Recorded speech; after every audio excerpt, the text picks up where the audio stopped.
Good morning, everybody, and welcome to the first panel discussion of the 2022 Climate Change and Insecurity Project Conference, which will focus on assessing climate insecurity within a defence context. And I think hopefully you'll have all just heard from Tim Clack and James Clare and appreciate how high the bar has been set for the discussions, which I think we're going to have over the course of today. So my name is Matt Ince.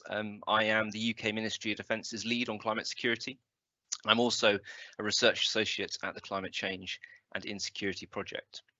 And I'd like to start by saying a big thank you to our hosts, so the Royal Military Academy at Sandhurst and also Reuben College, Oxford, without whom this event would not have been possible today. So the aim of this session is really to explore some of the ways in which climate change, its direct and cascading impacts, and also the global responses to these impacts are already shaping the global strategic landscape and environment. And so to share perspectives on this topic, I'm joined today by an all-star cast of speakers. We have 4 speakers, each of whom will have between 8 to 10 minutes to provide some prepared remarks, and then this should hopefully then allow us some time for a question or two at the end and some discussion. So I'll briefly just introduce them all in the order in which they will then present today before then handing over. So first of all, we have Olivia Lazard. So Olivia is a fellow at Carnegie Europe, where her research focuses on the geopolitics of climate change and the risks of conflict and fragility associated with climate change and the environmental collapse. She is an environmental peacemaking and mediation practitioner, as well as a researcher who runs her own consultancy. And in addition to this, Olivia is also a member of the inaugural class of Ecological Security Fellows at the Converging Risks Lab, which is an institute of the Washington-based Council on Strategic Risks. We'll then hear from Christopher Hodder. And so Chris is the first United Nations Climate Security and Environmental Advisor to Somalia, a role which I believe makes him the first climate security advisor to a peace-building mission globally. He previously worked as the project director for Médecins Sans Frontières in the DRC and Chad, and also led Save the Children's UK's response to the Ebola crisis in West Africa. We'll then hear from Laura Birkman, and Laura is a senior strategic analyst at the Hague Centre for Strategic Studies and is head of the Climate and Security Programme there. She leads a range of projects focusing on the security implications of climate change and represents HCSS in Water, Peace and Security, which is an award-winning partnership that looks to pioneer the development of innovative tools and services that help to identify and address water-related security risks. And she's also a member of the International Military Council on Climate and Security as well. And then finally, we'll hear from Dr. Irene. Irene is a senior fellow at the International Institute for Strategic Studies, where she leads the IISS's research program on Latin American security, governance and geoeconomics, as well as directing the conflict security and development research program there. And she is also, in addition to that, the editor of the IISS's Agenda Setting Armed Conflict Survey. And prior to joining IISS, she worked at the Economist Intelligence Unit, most recently as the Global Editorial Director. So I think, as I said at the beginning, an all-star cast, and I think without any further delay, I think we'll hand over now to Olivia for the first presentation. Thank you. Thank you so much, Matt. It's an honor and a pleasure to be here this morning. I'll just use my intervention to set the scene very broadly on, how to reconceptualize climate security and how to look at the interplay essentially between climate disruptions and the disruptions and instability that will come from how we respond to climate change. I think that what is important to understand is that we've come a long way. Oh, Matt, I actually need to have, I want to share a PowerPoint, and apparently, there you go. Sorry about that. Can everyone see okay? Yes, we can. Great. Sorry. I think that we need to sort of, realize that we've come a long way, essentially, from thinking about climate security risks as something that was outside of, countries like the UK or regions like the European Union, and which were affecting essentially different countries, which were already experiencing different types of disruption, to how we now think of climate change as something which is about everything change, as Margaret Atwood mentioned. And this is about sort of reconceptualizing essentially the role of climate change as the great redistributor of natural resources, and therefore the equilibriums that have sort of evolved over centuries between people and between peoples and their government as well as their environment. And we're going to face more and more different disruptions coming in through landscapes and through financial systems, as well as, trade systems and economic systems, as we head towards this 1.5 threshold that we've been warned about for a really long time. We know now that we're about to hit 1.2 degrees of global warming compared to pre-industrial levels, and that we're heavily and rapidly shooting towards 1.5, knowing that at the same time, as one of the latest publications from Tim Lenton and al. Warned about a month ago, we really shouldn't we really shouldn't go over this 1.5 degrees Celsius of global warming threshold.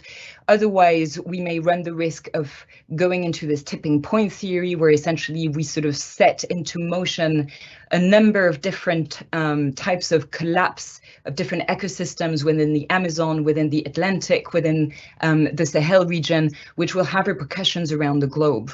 And what we know, and this is particularly important as we're headed into COP27, is that at the moment we're really not on track to reduce greenhouse gas emissions to a point which would allow us to keep at 1.5. And the latest really concerning figure coming from IPCC reports of earlier this year, particularly from working group number 2, is that we were warned essentially that with the current trajectories of greenhouse gas emissions, we may hit 1.5 as soon as 2025 and not 2030, which is reducing essentially the amount of agency that we have, and raising the imperative of doing mitigation strategies at the same time as doing adaptation strategies to a large extent. So the results that we're seeing, most of the time, still today, is that climate disruptions are hitting countries in the so-called global south with larger and more systemic effects and more direct impacts today. This is the map on the bottom layer here, which shows you essentially the most climate vulnerable countries as estimated by ND Gain. And this is, the map that we've been using for over 12 to 15 years, trying to understand the geography of how climate change would impact essentially security in very confined spaces in national circumscriptions or definitions. Now, what we need to think of is how to move towards this notion of polycrisis. Adam Tooze was writing about it in the Financial Times on Sunday last week. I invite you to read his article, because he's essentially sort of, shaping up the way in which we're thinking now about the way in which we need to think of climate change as having impacts on national security, on regional security, on global security, economically, trade-wise, financial-wise, and in a number of different sectors. And one of the key things that I want to focus my intervention on is the fact that we're now seeing more and more aggressive behavior, particularly to try and gain access essentially to a number of different resources which are necessary for the resilience of countries in the future and of regions in the future, and how that plays essentially into the way in which we need to think of climate insecurity today. So this is a map of the different critical raw materials that we need in order to decarbonize.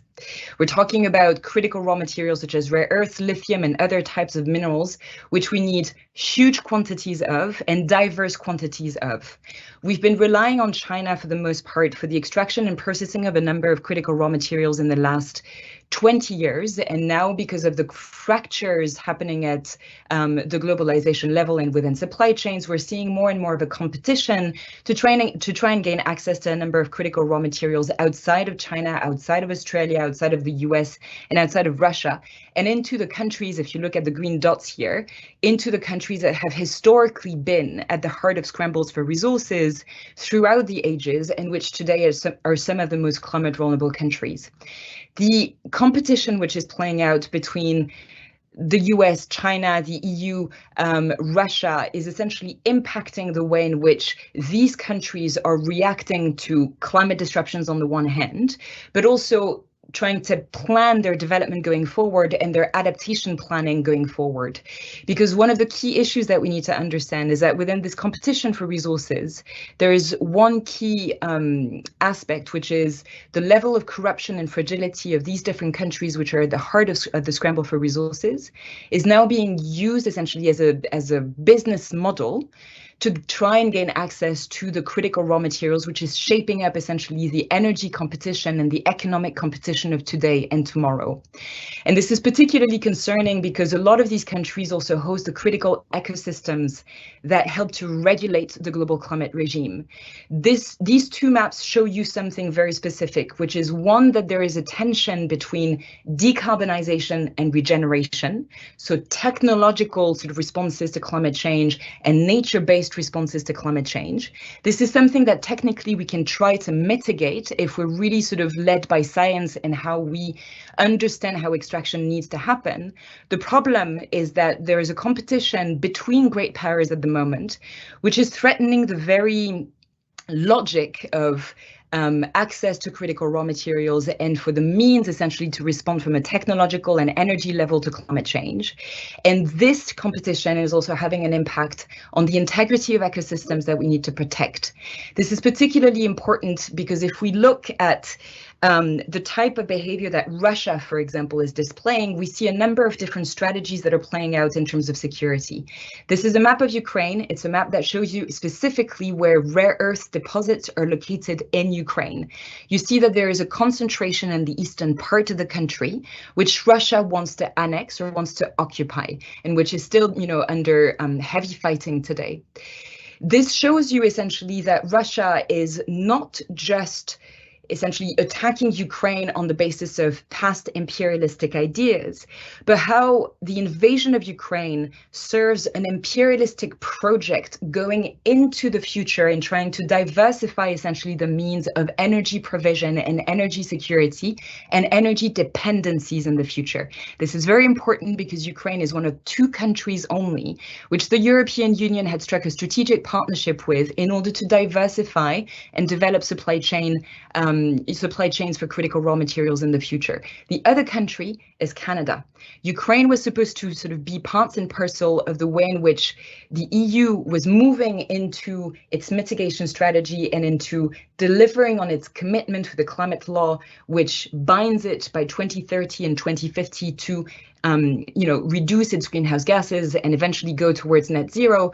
And Ukraine shows that there is essentially a new power play and a call or an ability to rely on conventional warfare to try and gain access to a number of different types of resources within the guise of a number of other narratives which have nothing to do essentially with the reality of what is currently at stake.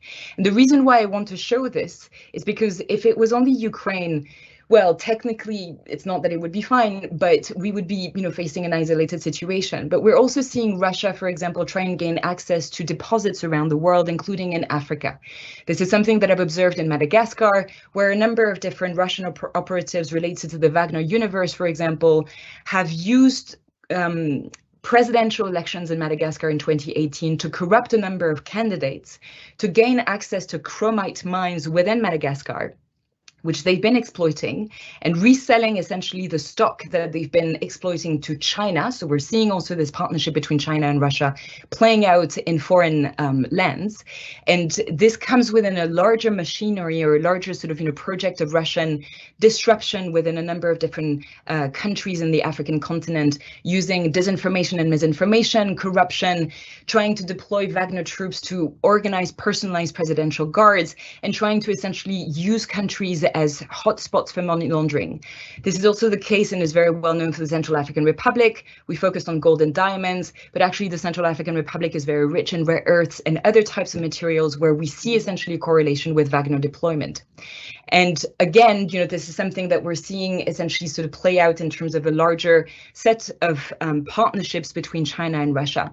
The reason why I was, very keen on showing all of this, and I'll end there because I'm probably way past my 10 minutes, is that we need to think of the way in which climate change is impacting not just territories, not just human security, not just national security, but it's impacting the way in which a number of countries around the world are rethinking rethinking the relationship to one another, rethinking the relationship to energy, economic stability and ecological integrity, and how we're likely essentially to sort of see with Ukraine the departing point of a new era of how we need to approach climate security risks, which have to do with how certain key aspects of economic stability, from energy, from food, from to water, are being weaponized, are being instrumentalized in great power rivalry, and it's actually dampening the ability of the global community or the international community to move towards a collective response to the challenge of climate change. Thank you very much. I'll stop there. Thank you, Olivia. That was 10 minutes on the dot, so perfect, and as interesting and insightful as ever, and you managed to sort of pack a lot into that discussion, I think, which hopefully we'll have a chance to sort of unpack once we've got through the remainder of the presentations. But thank you. Chris, over to you. Brilliant, thank you. And I think it's a really good segue from Olivia's work, sort of the more global picture. I'm going to focus very much on Somalia, where I'm, as Matt was introducing, I'm the Climate Security Advisor for the UN in Somalia. And so my role is the first, and really it's trying to understand the interlinkages of climate and conflict in fragile states like Somalia, and trying to figure out a bit more around what do we do about it, what are the responses, because I think there's a lot of global literature now around these interlinkages. There's more understanding, as the introduction says, and as Olivia was talking about, but there's very little around what do we do about it. And so I think that what I wanted to do is go through a bit with some concrete examples of what we're saying, because in Somalia, we really are at the front line of, and I'm actually talking from Somalia today in my bunkered container here, and so I wanted to sort of go through something, bits and pieces around what's actually happening, and we really are at the forefront of climate change here. Currently there's about 7.8 million people in need of humanitarian assistance.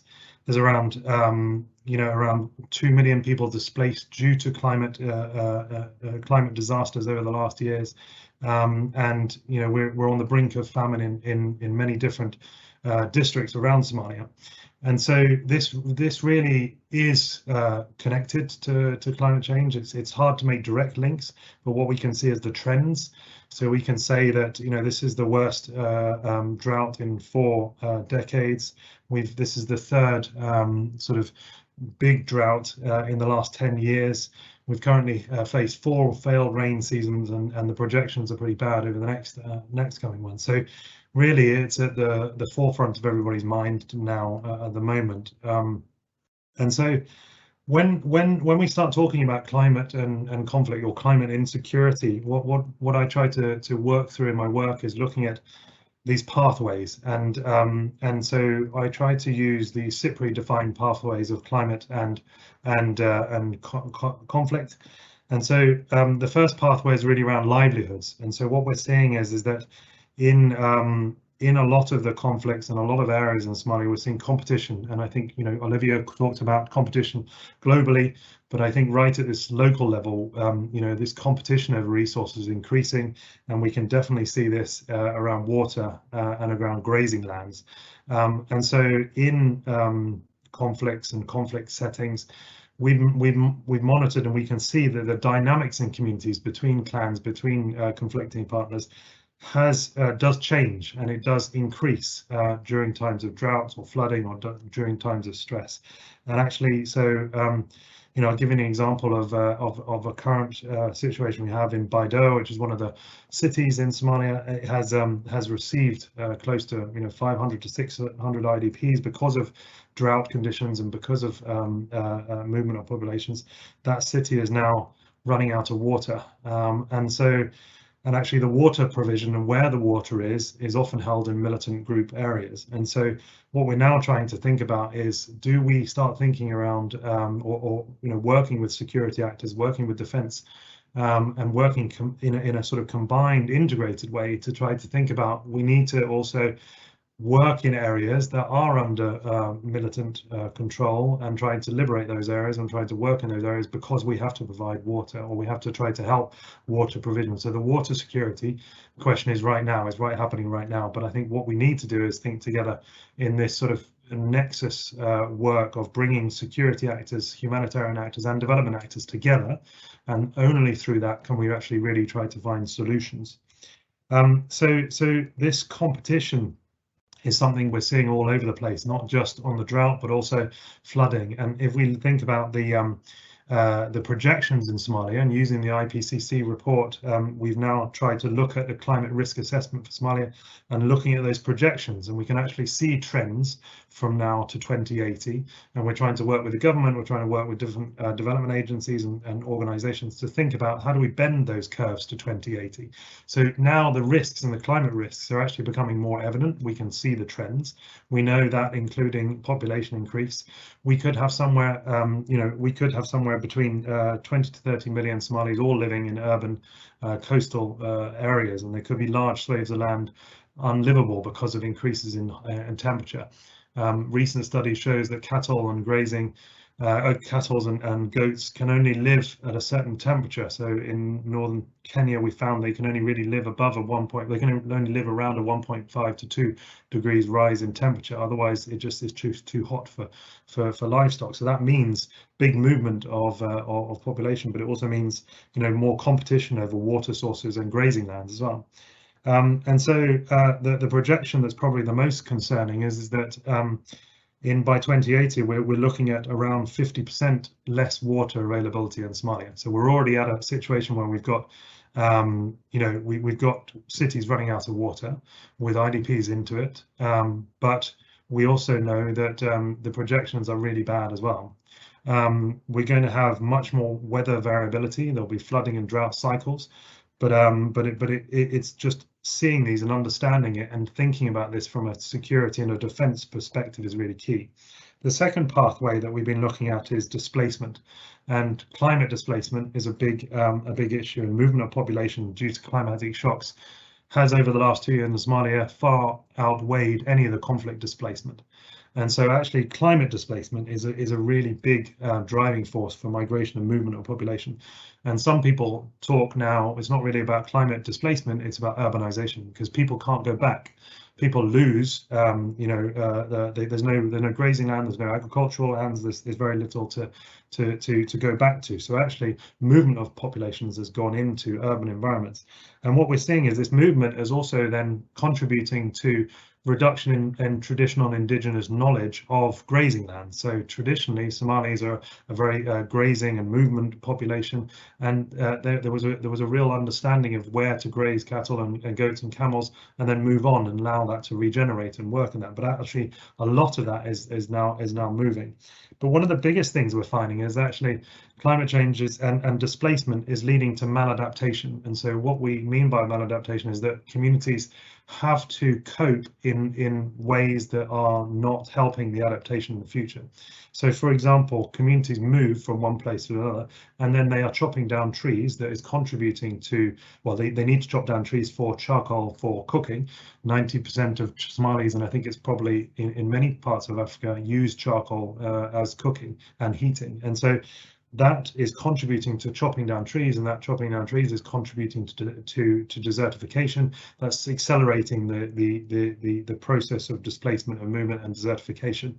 And so, really, Somalia only contributes 0.03% to the global greenhouse emissions. However, with almost 8 million people in need of humanitarian aid, almost 2 million people displaced because of climatic events, we're really seeing a huge impact in places which, it doesn't contribute to the greenhouse gases.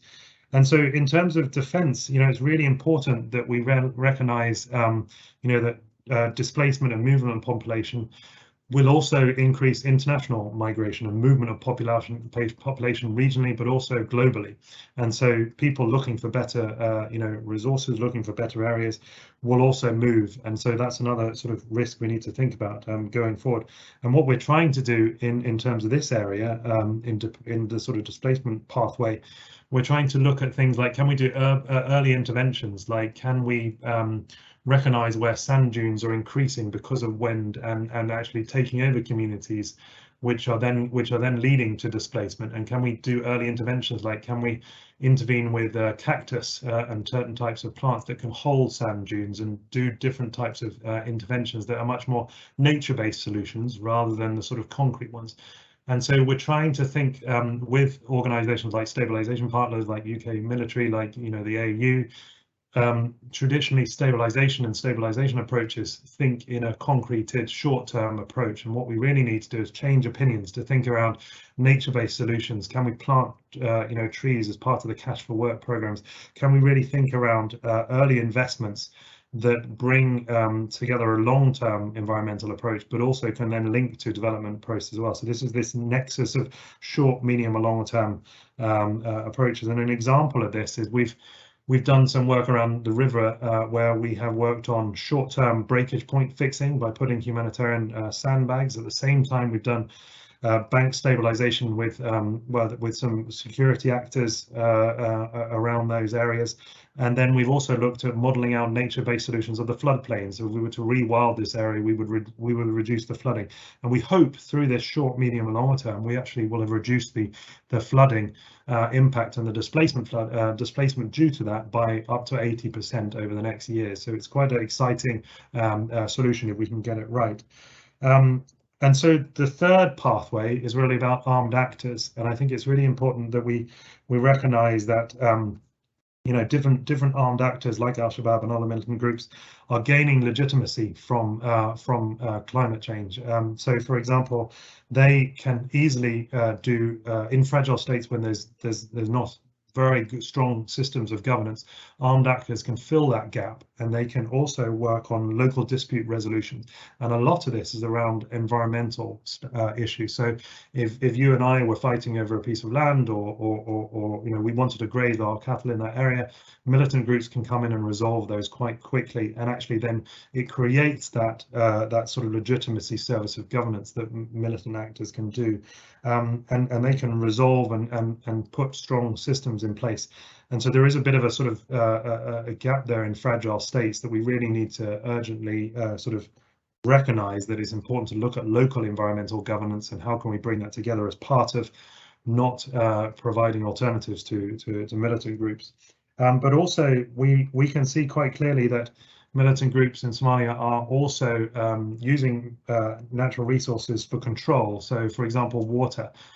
They will bomb water wells, or they will put, fill out water wells as one of the first parts. So, military advancement may take over a community from Al-Shabaab, but Al-Shabaab would then come in, and one of their first areas would be controlling their the water points and stuff. So it's really important that we think about natural resources in control over militant groups as well. And then part of that also is that they also tax water trucking, they also tax charcoal. So natural resources and water is a key part of the taxation income for militant groups. And I think so really, and the other part of this is that, we are seeing that because there's that migration to city, because there's a lack of alternatives, often we're seeing recruitment into our local groups increasing as well. But I think I don't want to leave everybody on a sort of negative note. I also think that there are some possibilities around this, and what we are seeing is actually in the current situation in certain communities, because there's no other options, people are fighting and using the drought to go against Al-Shabaab because they see that there's no other alternative, and they are really actually getting behind climate change as a collaborative peace building approach. And so I think it's really important that we see collaboration around natural resources as a part of peace building, and I think that's a really key part we can move forward. But I think the main thing I wanted to really leave you with is about integration and working as defence, as security, with humanitarian development to try to find solutions together. So thank you. Thanks, Chris. And I think your final point really does sort of talk to the point made by James Clare earlier around that sort of whole of system approach and sort of the integration of sort of defence diplomacy, development and other sort of actors. But also really interesting to hear about the longer term planning and trend analysis looking out to 2080. I think that was really fascinating. I'd love to sort of hear more about that in more detail on a separate occasion. Thank you. Passing over to Laura. Thanks, Matt, and thanks to the previous speakers for their excellent presentations and thought-provoking remarks so far. So my intervention will focus on three broad ways in which climate change affects the global security landscape. For each, and I will elaborate on the implications for defense and how the sector can contribute to climate action in a meaningful way. So some of this already has been discussed, but the first way I would say that climate change affects global security, specifically in these times, involves state responses to climate change mitigation and the related energy transition. The debate now and in the future revolves around the central question: who bears the responsibility to act and to pay, and how quickly. And so while there's broad acknowledgement that the greatest polluters should bear this responsibility, tensions are mounting between the global north and the global south about what compensation should look like and how this should be distributed. Of immediate concern is also that the top 5 ranking emitters at the moment, so China, the US, the EU, India, and Russia, are not together aligned on the energy transition and will likely not come together on meaningful climate action in the short term, putting the 2030 climate goals in serious danger.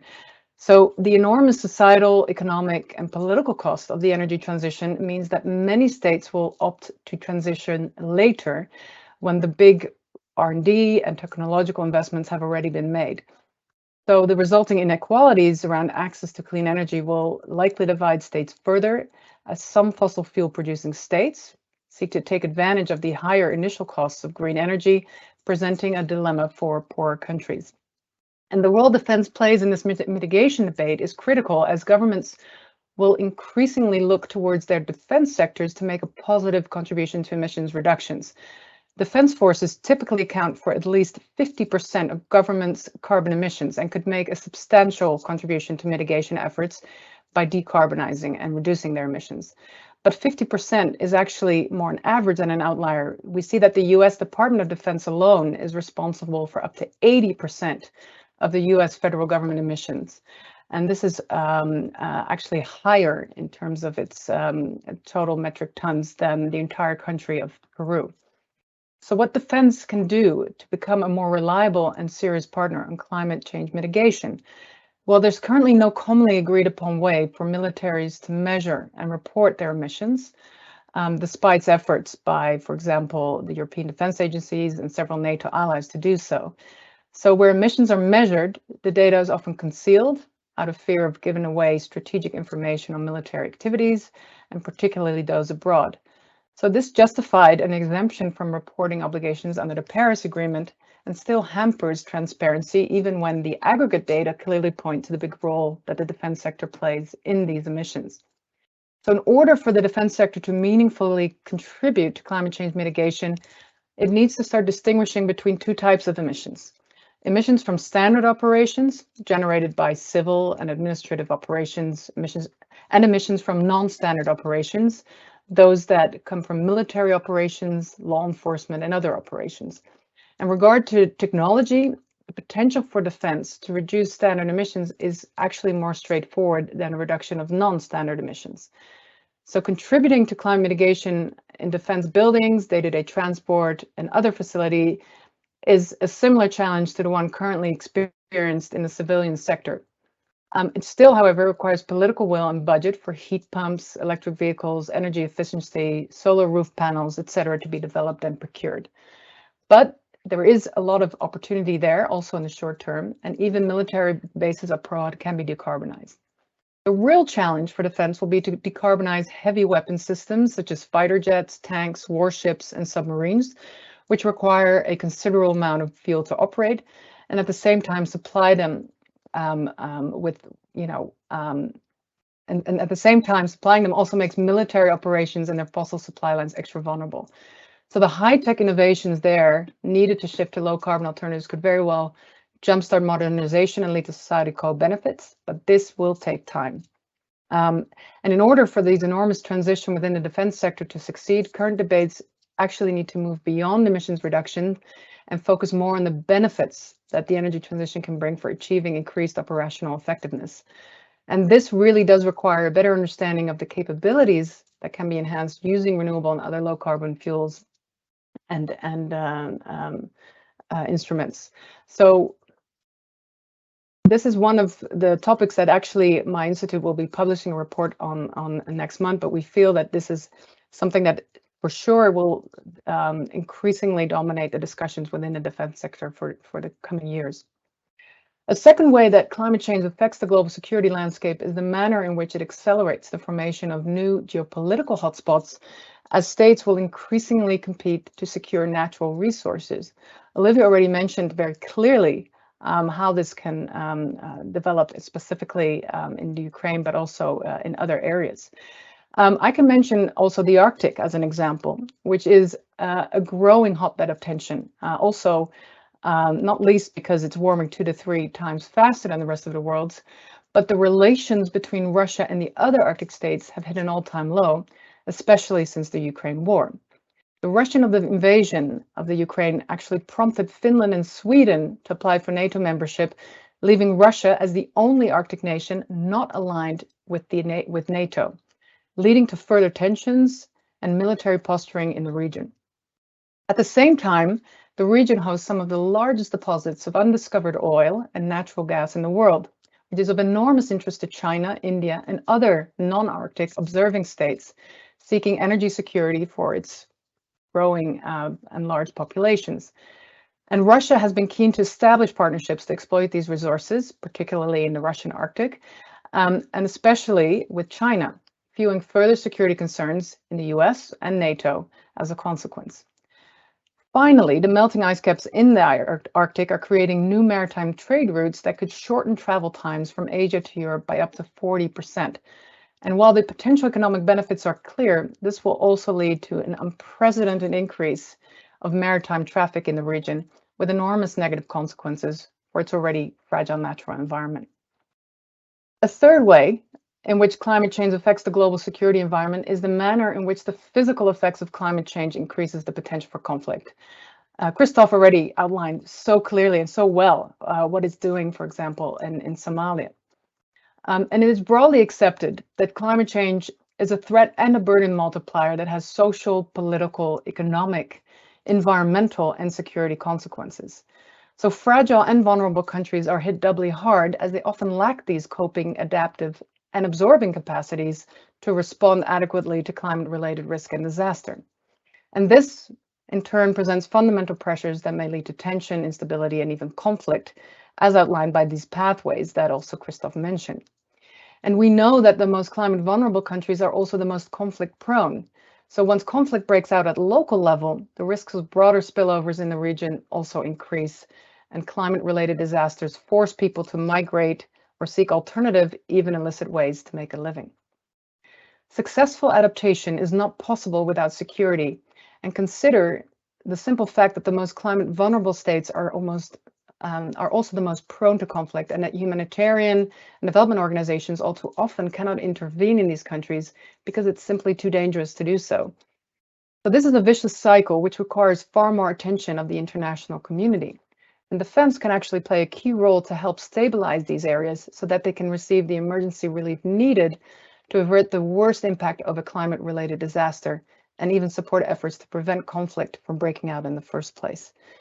But without effective governance and social and political stability, adaptation projects will fall to the wayside, or may even risk exacerbating population vulnerability if they do not consider emergent security risks. Therefore, it is critical to both climate-proof security and security-proof adaptation efforts at the same time. And all these developments make it imperative for defense not just to take climate change and its related impacts into consideration as another risk factor, but to integrate climate-related security risks comprehensively in all of its activities. The consequences of climate change will ask more of the defense sector in the future. Militaries will be called on more systematically to provide support in the event of a climate-related natural disaster, such as drought, floods, forest fires, and other extreme weather events, and not just in climate-vulnerable countries. And this support that is required is going to be increasing the demand also of the defense sector to act in a timely and structural manner at multiple levels. So the defense sector can and should do more to support prevention and preparedness, in addition to response and recovery that it's already engaging with. And specifically, it has a role to play to integrate climate consideration in its early warning assessments, procurement and planning processes, training and exercises, conflict prevention efforts, stabilization missions, and peace building operations. So this obviously is a very broad mandate where defense should consider these climate related risks and assessments.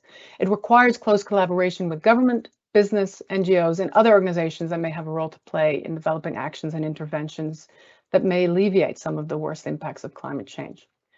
So again, without security, there cannot be adaptation, and with adaptation, there cannot be security. Therefore, different actors must work together to ensure they're working coherently towards the same desired outcome. And I believe that the defense sector can and should do more to lead by examples, because it has the unique capabilities to provide operational assistance and operate under dangerous conditions, and is well suited to take on these additional tasks. But this does necessitate an overhaul of current roles, responsibilities, and priorities, and a deeper consideration of what role defense has to play to address climate change mitigation, adaptation, and resilience amidst a broader group of stakeholders. I'll leave my remarks here. Thank you. Thank you, Laura. No, another really interesting presentation, and I think one of the many points that you made, I think, is particularly important one. It's the reminder that actually, although sort of fragile and conflict affected states will probably be most impacted, that's often due to they're generally having fewer coping capacities, and that actually no country or region will be immune to experiencing the physical impacts of climate change, not to mention the potential for those to cascade across social and economic systems. And so actually this is a shared problem that will impact everybody. So moving on to then our last presentation from Irene. Irene, the floor is yours. Thanks, Matt. And once again, thanks so much for the invitation. It's a real privilege and pleasure to share the panel with such a great group of experts from whom I've learned already a lot in those first 40 minutes. So I wanted to focus my remarks on an aspect of the climate conflict security nexus, which is possibly less cover, but nonetheless very important when it comes to drive climate insecurity and also successful responses to that. So this aspect has to do with non-state armed group and natural resources. Chris has already mentioned that in his remarks. Really looking at the interaction between the two in the continuum of war, including also the aftermath of war. So why is the issue important? So first of all, I would say it is important because even if interstate conflict are capturing our attention more for their obvious geopolitical and arguably humanitarian impact, the reality is that the majority of today's conflict landscape is dominated by internal conflict. They may be internationalized, but they are actually around, the kernel of dispute is really around internal issues. So what we see in internal conflict is really a proliferation of non-state armed groups. I think the ICRC is counting more than 600 across the world, which really drive the dynamics of those conflicts, sometimes with external sponsor helping them. An interesting fact, something like 60 to 80 million people live at the moment in the world under the semi-governance of non-state armed group. Therefore, those are really important players when it comes to climate security, and they're very important player in driving climate security and needs to be part of the solution as well, right? Because it's really part of the problem, part of the solution. We have recently wrote a paper for our upcoming non-state, our upcoming armed conflict report, which is just a bit of self-promotion we are launching on November 18.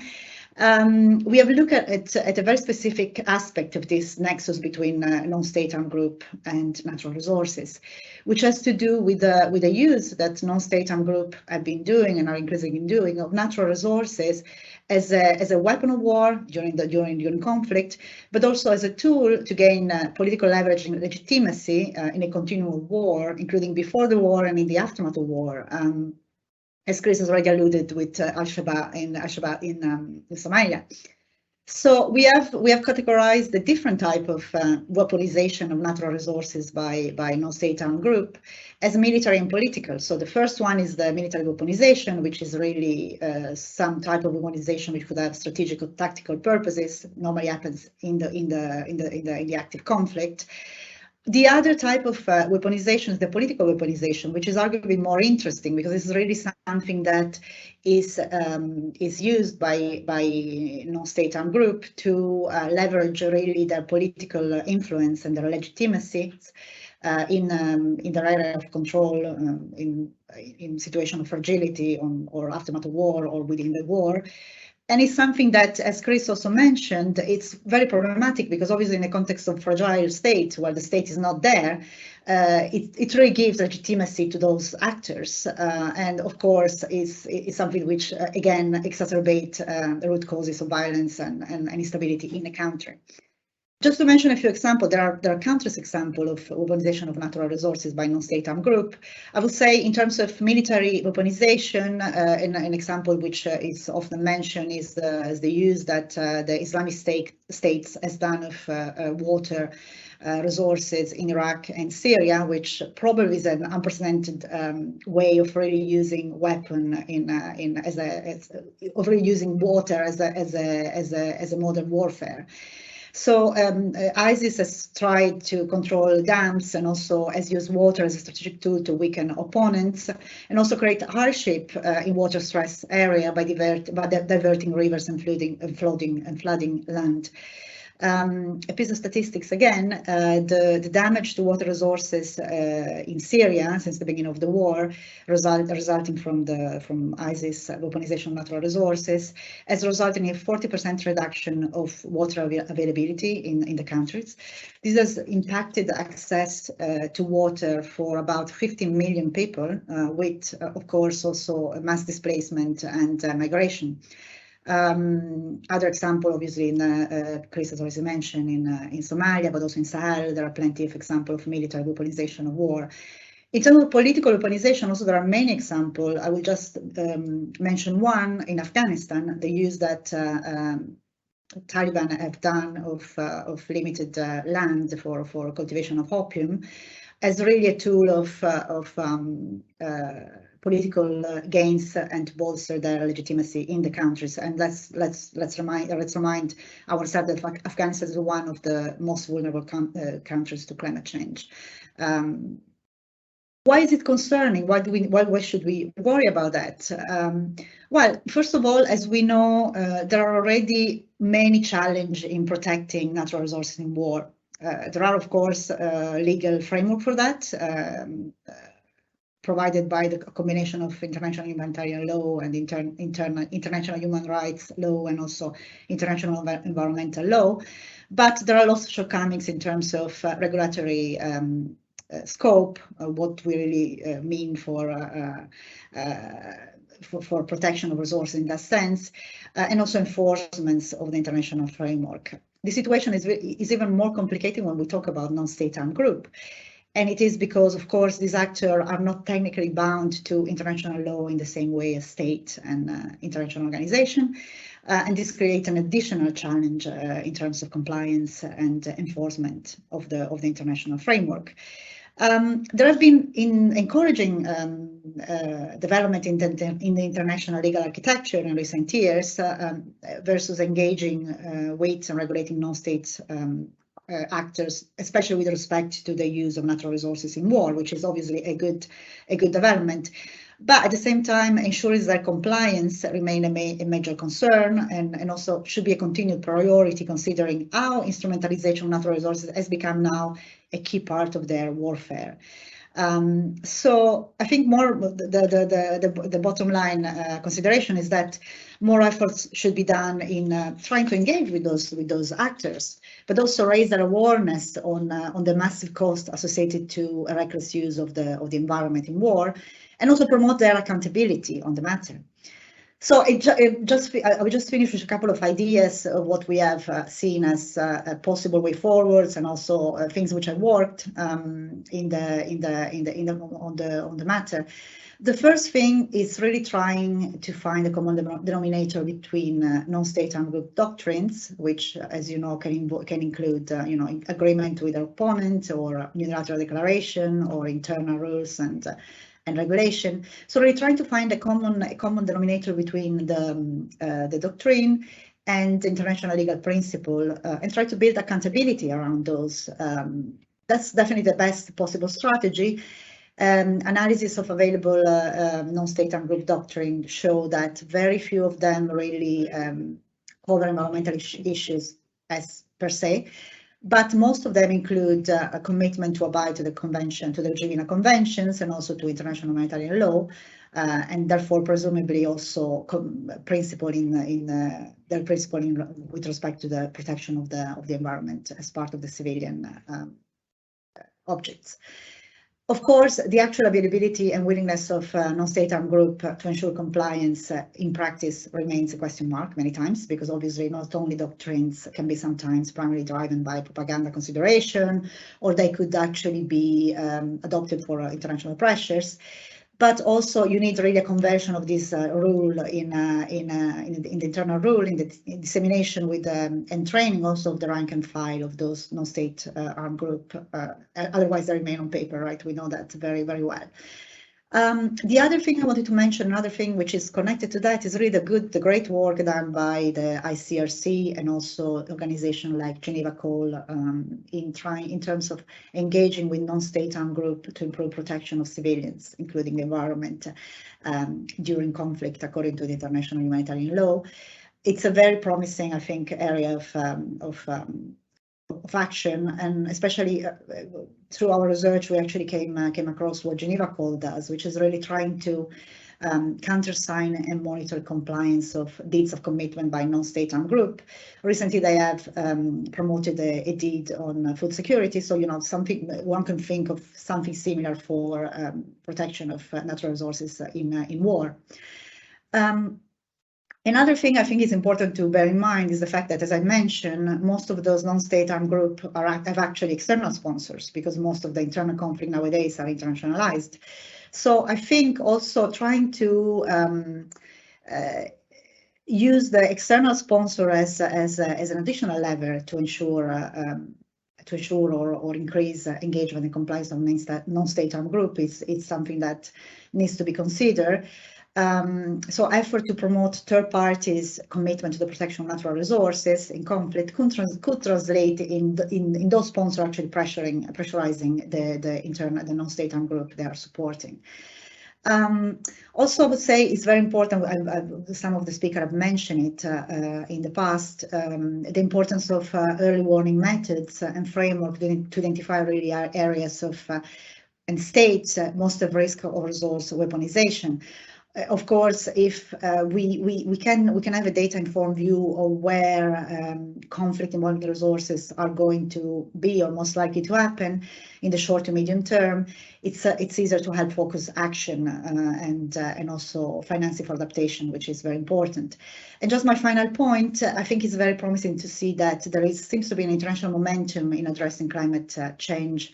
Of course, and that has led to increasing attention to the environmental repercussions from conflict and related action within the UN system, as evident in the ongoing debates on climate and water security and conflict and environmental damage, despite vetoes on specific resolution in the UN Security Council.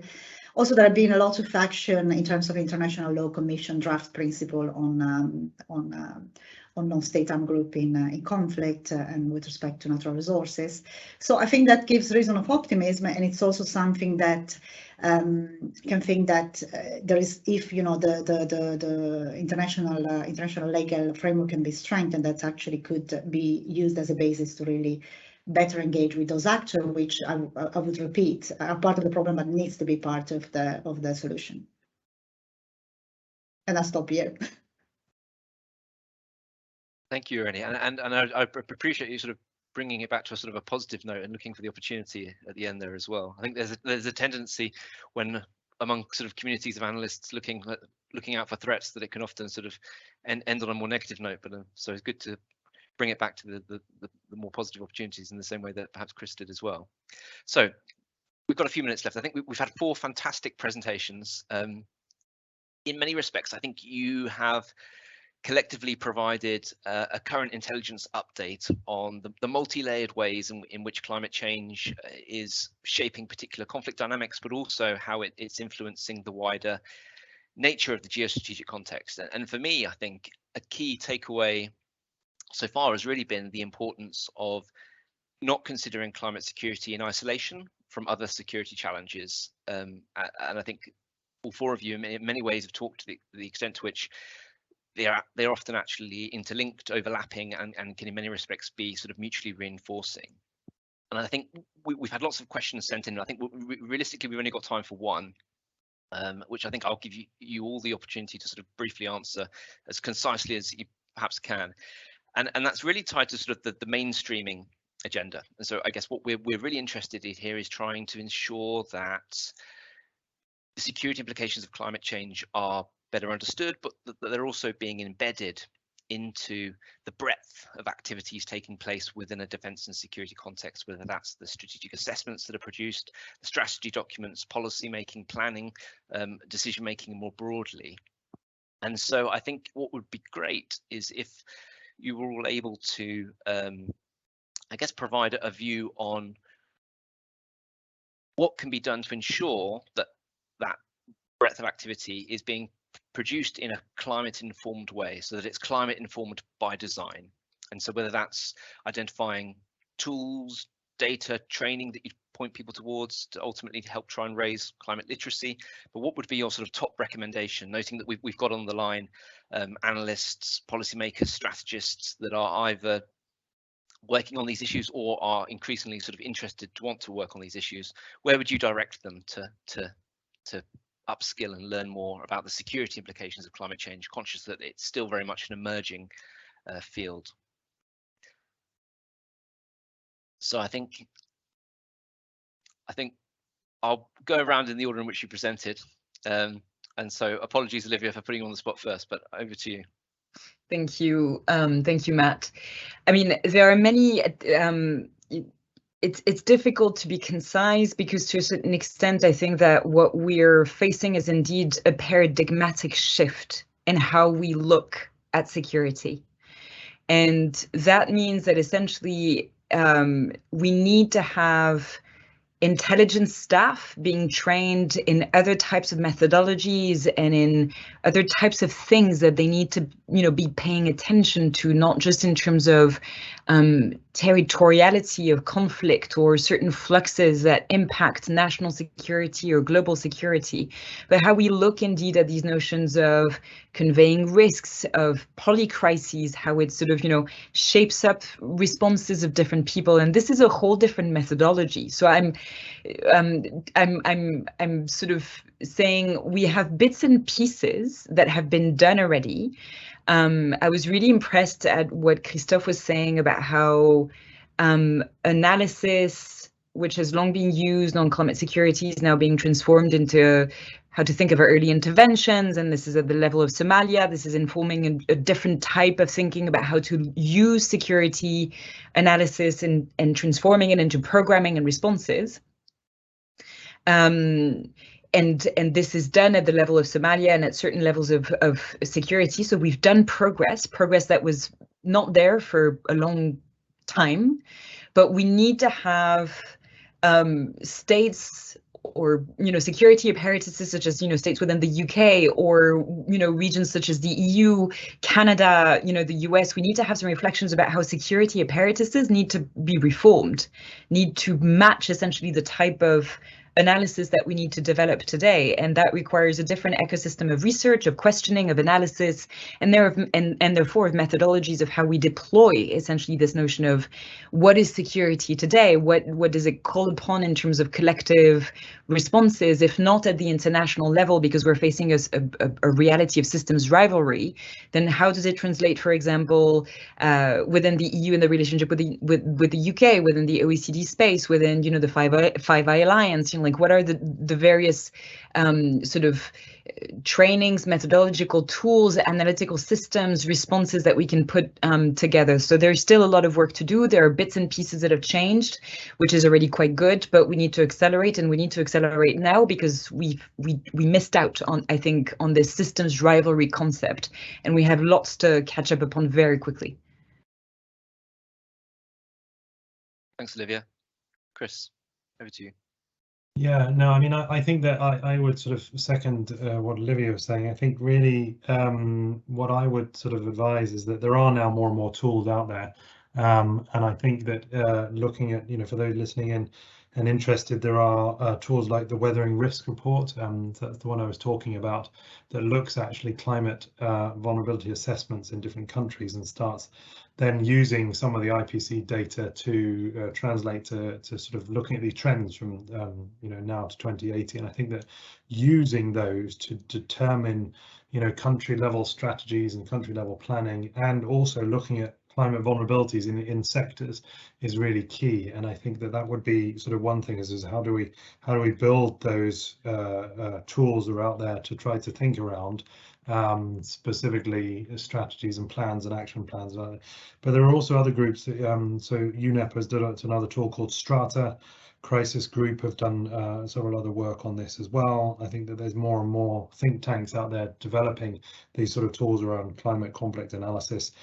And some of these tools, like, we're starting to use them to look at hotspots. So can we start recognizing where, for example, IPC5 or food security data and high levels of tension, can we identify hotspots linked to conflict and environmental degradation? And is that where we actually need to start intervening much more? And so that's something we're starting to look at. But I think that, in answer to your question, Matt, I think that having people like my role in UN missions, but also I think in defence systems, and I think what you're doing and what's happening in the defence in the UK, I think, and also what's happening at FCDO, the more focus and having more people that are really able to understand climate risks and try to use those and analyze them, and to also drive the mainstream. Because I think what's happening is, unless there's someone there badgering the whole time and trying to raise the issue and trying to think about the longer term projections and the climate trends, it won't get through. And I think that's really important, to have people that are really there, can analyze, can use the tools, and have those positions. So I think building that into joint analysis units. So there is joint analysis units with the AU here and with the military here, and so we're trying to then join up some of those troops into existing systems as well. So I think that's another part of that. So thanks. Thanks, Chris. Laura.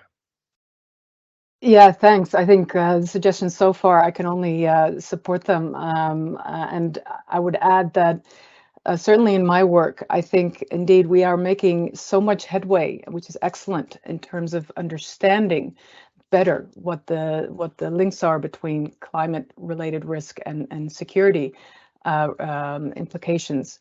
However, I think we can do so much more to really bring the relevant players together. So, for example, if we want to really make more, I think, effective impact on these topics, we need to involve local actors that have been dealing with these impacts actually for many, many years already.